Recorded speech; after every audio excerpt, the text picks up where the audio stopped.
Hey everyone, this is Kerry with Project Nerd coming to you from the 8th annual Front Range Film Festival here in lovely Longmont, Colorado. And I have my first interview of the day, one of my favorites. We've already been talking about it. I can't wait to watch it. But I've got Sam Martin, right? Yep. Got number one right. He brought How to Love Your Enemy, a restorative justice story. Nailed it. All right, 2.5-ish of 3. But how you doing, Sam? I'm doing great. How are Yeah, you? I'm doing well. So, talking beforehand, this is Yeah. your first time to Longmont, or is this now the second time after making This is the now film? my fourth time to Fourth Longmont. time. Yeah, just through filmings. We had, 3 different shoots here. Okay. But I had never heard of Longmont before shooting this documentary here. So it's a great town. I love this place. How did you hear about Longmont? What brought you here initially? And I think it's going to lend right into the film that you brought, or the documentary. Tell us a little bit about how you came to know Longmont. Yeah, so my co-director, Matt Battaglia, who can't be here, we found out about this topic, restorative justice. We never really heard about it before, but our organization, Free the People, we do documentary film projects on mostly concentrating on individuals and communities that make a difference. Okay. So it's about individual liberty and personal responsibility, and really communities coming together to solve a problem in their communities. Without the government necessarily needing to be involved, or any of these other kind of bureaucratic or hierarchical systems. Right. So restorative justice was this perfect topic that we found out about. So we were connected with Michael, who's the head of the National Restorative Justice organization, basically. He connected us with Mike Butler, who is the police chief here in town. He connected us with Kathleen McGoy, who's the director of the Longmont Community Justice Partnership in Longmont. So so the reason we chose Longmont was restorative justice is actually integrated into the law here. And that's not the case in other places. It's usually just a nonprofit, and they try to kind of assist in the criminal justice system in their communities, but they don't have any public funding or anything like that. But in Colorado, it's a very different story. It's actually part of the law, and police officers can refer different cases to the restorative justice track instead of the typical criminal justice route. Right. So it's 2 very different things, but it's a really cool system here where if it's usually lower level crimes, misdemeanors or burglary or different things like that aren't necessarily the higher level, murder, rape, but it's these, a lot of times it's kids that have made a mistake. They stole something from a grocery store, and if they went through the criminal justice system, it could ruin their life. They potentially could become, a hardened criminal and reoffend, and the recidivism rates are terrible in the typical jail system. So they can go through, the police officer can send them through this restorative justice route.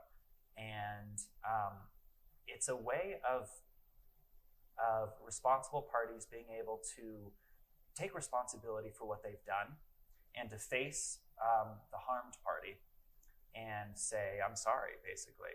And there's community members involved, and there's the police officers involved, and there's facilitators. And you are, as the responsible party, you have to face all these different people in your community. You have to basically say, I've done this thing, and I'm sorry about it. And here are the different things that I can do to make this right, basically. Right. Yeah. And it's a complete change from the typical criminal justice system. Well, I really appreciate it. For those of you that have watched the videos before, we interviewed Edwin Waters, and we talked a little bit about restorative justice, but not in the detail that you provided. So I really appreciate the explanation, and I think there's a lot of good information. So let's take that apart a little bit and break it down. I think for me, the first thing that I always look at is, how did you get involved? You talk about Longmont coming out here and all the various different opportunities that we have in this state, and more importantly, this city for it. But how did you get engaged with this topic? Yeah, it's actually a personal thing for me. There's a lot of different kind of avenues through which I got involved in it, but I guess the most personal thing is my cousin is actually in prison right now. Okay. And I won't go into detail about why that happened. Right. And there's certain ways in which he maybe should be in jail. He did some stuff that wasn't great, and he hurt some people. But I visited him, and he's not getting better. Right. You know, he's not helping himself, and it's not helping anybody else. And so you got to just see, like, when you're out of jail and you're looking through, 3 feet of whatever, the plastic or something, and it's just these horribly enclosed rooms, and he's not being rehabilitated. Right. So it makes you think, like, there's got to be another way of doing this. Mm-hmm. Like, this doesn't make any sense that we're putting people through this system. They're not getting better. The harm parties, the victims, are not really getting better. They think they are, because it's kind of like, great, this person's a menace to society, they're put away, but they're not actually healed or made whole by it. They really have no place in the system. And that's one thing that restorative justice does. It's a victim-focused system. In our typical system, the victim is really shut out of the process. Right. Basically, like, their lawyer takes over or whoever, but they are not. The criminal pays the state, basically. They don't pay the victim. Right. Which the whole thing is backwards. And then us taxpayers, we foot the bill for them being in prison, and it's really not a victim-centered system. Well, it seems like, and by all means, please correct me, because I want to make sure that from the standpoint of what I understand it as, or maybe my own opinion, but I think as a society, we like the idea of somebody being behind bars. Right. It's the idea that as a community member, I'm not in fear, but I'm not the victim. Yeah. Right. The victim continues to live through that traumatic experience over and over and over again, even though the person that committed that act is in prison. Right. And it seems like that's kind of lining up to what you're saying. And I think that's what I appreciated about the idea of restorative justice, is this idea not only of the victim, but also the victim's family. Right. The ability to bring their whole support system in place to make sure that they get the information, the help, the healing they need. Yes. Is that kind of how you see it as well, or how through the documentary things kind of unfolded? Yeah, that's exactly how I see it. There's an incredible healing that happens with everybody, the families that are involved. I mean, you see it. So I don't know how much you know about restorative justice, but there are these circles, basically. They're called the community sentencing circles. That's not actually what they're called anymore. Group circles, basically, where you bring together everybody. You bring together community members, harmed and responsible parties, facilitators who basically facilitate the talk, the conversation between the two. The police officer is there, probably missing community members. There's, I think, one other, I'm forgetting where that is, but so they come together, and they're, through these conversations that happen, there's an incredible amount of healing that happens with each individual. Right. Because they not even the intended party, right? Not even the intended party. It's everybody engaged in this process is getting something out of the experience. Right. Because they see the transformation that's happening. A lot of times, through our interviews and stuff, the responsible party would kind of come in, even just with the body language, hunched over and kind of hiding a lot. And then through this process of basically apology and forgiveness, they become new people. Yeah. And they realize, I'm not defined by this crime. I can say I'm sorry. And if I'm forgiven by the person I did this crime to, I don't have to live with this for the rest of my life. And if I fulfill all the things on my contract, this thing's not on my record. Right. So you are literally, it's redemption. But you've got the support. And I think from maybe a bias standpoint, in a way of, when you watch these things, whether film, TV, news, whatever vehicle you look at, you always have that question mark of, why did this person do what they did? Right? You may not be able to prevent what led up to them doing it, but you give them an opportunity to say, listen, we understand, but more importantly, we're here, and you don't have to bear this guilt yourself. Yes. We're all taking it off of your shoulders. We're all here saying, we understand, and we're here. And not only from the support of the community, but the support of the victim. Do you see that a lot? And maybe this is more for a different conversation, but I'm interested to hear your experience with the victim.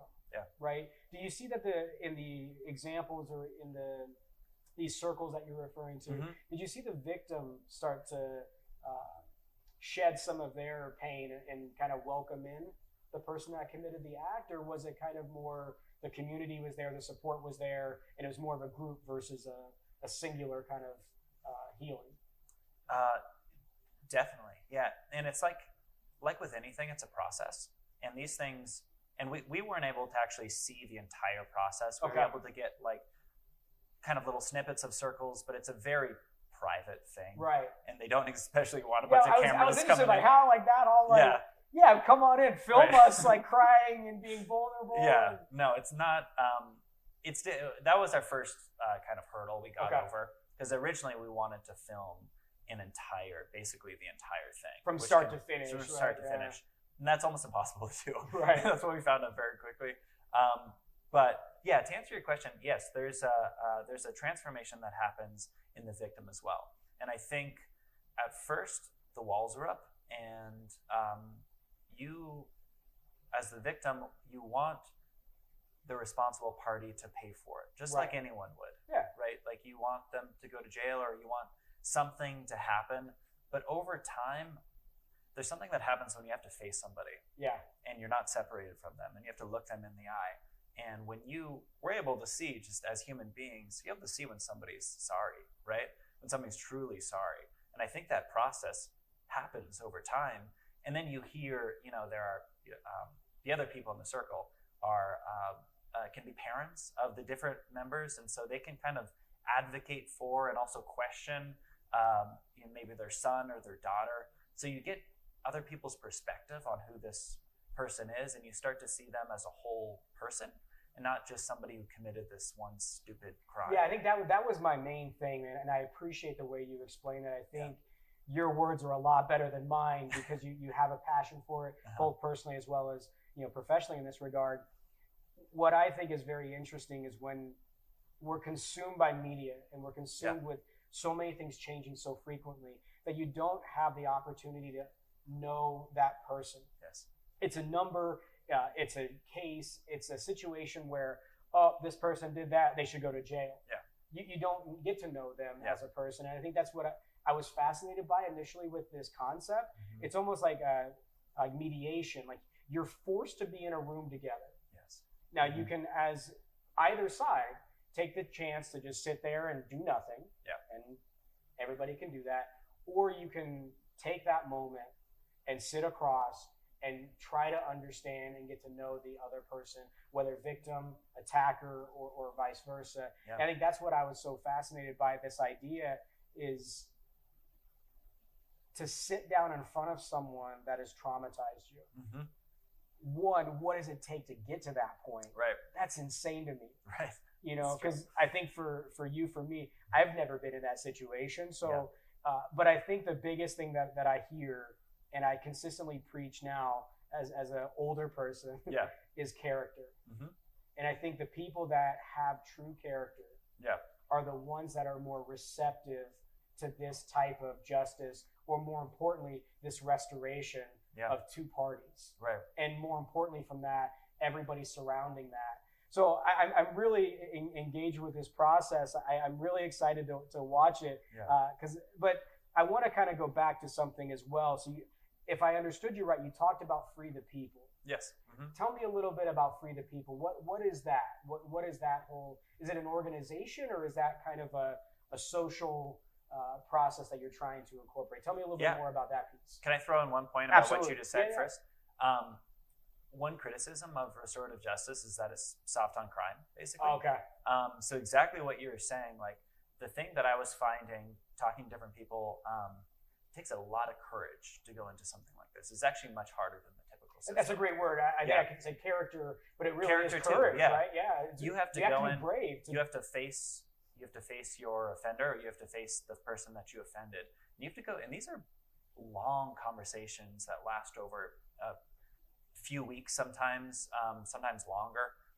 It's very difficult. It's much harder to do that. And then these contracts that these responsible parties have to go through are long and difficult. It's not just like a month of community service. Right. It's a lot of different things. And then The other cool thing about it is it's tailored to the person. So they'll get to know you and be like, if the person's an artist, draw this person, paint this person a picture basically about what you did. Then that's just one thing. Right. But there'll be community service involved. There's all these different, it's tailored to that person. So it's a very difficult thing to do. It takes a lot of time. Mm-hmm. You really have to have a lot of courage and to really be in it for the long haul to do something like this. And let me clarify. When you say you, who are you referring to? The responsible party.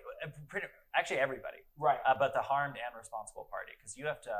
It takes a really long time. Like I said, just the emotional courage to be able to face this person is really hard, and to have a conversation with them. Had many conversations with them, and then to be able to go through this whole process until it's done. This is it's like doing your own kind of emotional work. That's hard for us. That's a lot of times it's harder than going and sitting in a cell. Well, it's like you're saying though. It's not just saying you're sorry. Yeah. I think we put too much focus on words. Yeah. Right. As we're talking, right? It's, hey, we're putting focus on words. But when you put those words to action, that's always what I look at as being brave and having the character to say, I faced you once. Yeah. I've got to continue facing you.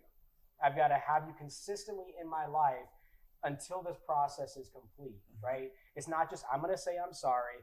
I'm going to go ahead and walk away. I'm going to fulfill my legal obligation. Right. This is a partnership.